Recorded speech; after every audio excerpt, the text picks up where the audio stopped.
because there's this whole thing about Lamaze. I was taken at 12 years old. My mom was pregnant with my sister.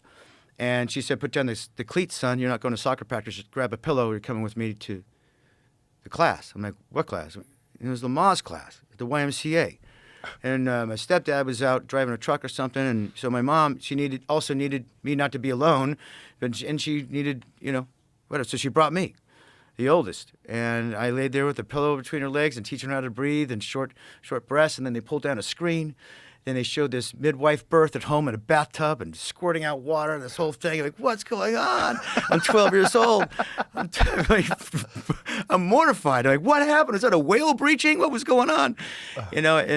So that came up in just sort of me and my partner talking about it. And he's like, dude, you don't realize how. I'm like, yeah. Well, that's why the book's called My Next Breath. It's all about breathing. And breathing was such an essential part of my recovery, my essential part of my, not dying, and to get through each and every moment.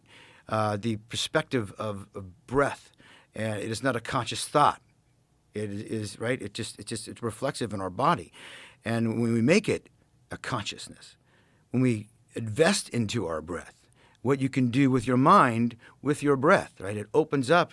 Like the more you breathe, the more you get oxygen in your body. It's just feeding all of it. It feeds you. It only feeds you. Right? Because like people yawn, and I say the example of like, oh, you're tired. No, you're not tired. It's your body that you know that you need to breathe, get more oxygen in yourself, right? So you're not tired. You just need more O2. That's all. Yeah. Your body's making that happen. Isn't it fascinating that everybody breathes? So everybody thinks, oh, breathing, what's the big deal?